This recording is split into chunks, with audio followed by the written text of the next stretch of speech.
I think the panel was very rich. I think that the conversation with the audience was also very detailed. Clearly a lot of experts in the room. And I think the main takeaway is that we need to look beyond the state, that actually our focus on state logics, our focus on state apparatus, be that at the national level or at the regional level, often obfuscates the extent to which we prioritize communities and other stakeholders.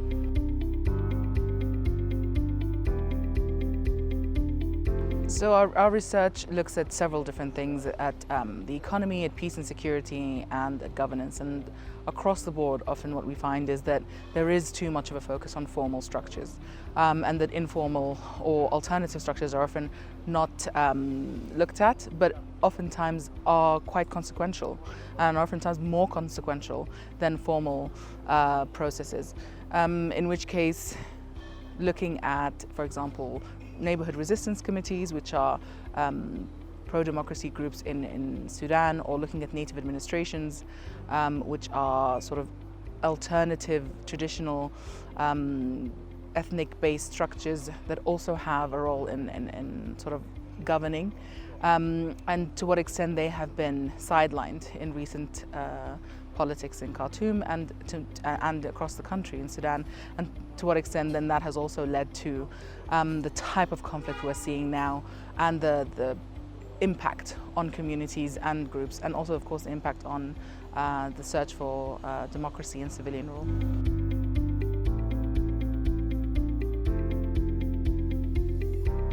One sort of really positive thing about looking at or focusing on cross-border dynamics is that we're able to see sort of beyond the centralized state, of which there are very many in this region. But I think oftentimes when we focus on the borders, we often don't focus on the people who live on those borders and those borderlands. And so I think more of a focus on those people and how they engage with these borders, which are often very violently enforced, will help us to figure out how to create the space for a more peaceful interaction and engagement in politics, whether from the frontiers or the borderlands, or indeed centrally in every state.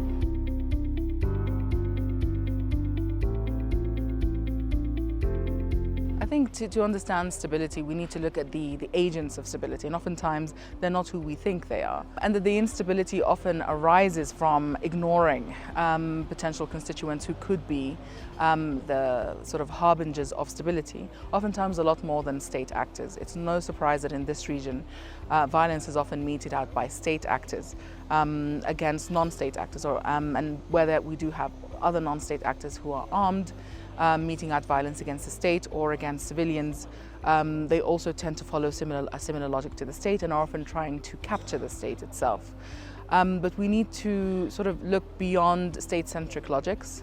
We need to have a look at where these often ignored areas of stability can arise from, perhaps even different models of government and governance that we haven't seen before, rather than trying to shoehorn different countries into a sort of teleology, into a roadmap towards some kind of state that actually isn't A, possible, or B, in its best interests. I think looking at the dynamics within a country, political, military, economic, and allowing for different forms of governance to take root and to be given equal priority, or at least more priority than they currently are, will allow us to think about reshaping these states to becoming more stable. This region of the world has so much local knowledge around building peace, and it's had to come up with that knowledge against the odds. And because of that, it's sort of more equipped, I think, than many other parts of the world to bring about the kinds of sort of peaceful mechanisms that could last. But instead, we're still relying heavily on either mechanisms from the regional bodies or from the national bodies or from international bodies. And that hasn't really helped, it hasn't worked, and we need to look local. We need to localize peace, stability and politics a lot more than we have done. And I think, current fighting in the country shows us, in the region, in, for example, Sudan, in Ethiopia, in Somaliland, shows us what localization can do. And I think we need to learn from that. So we need to flip it around. Local first, then global.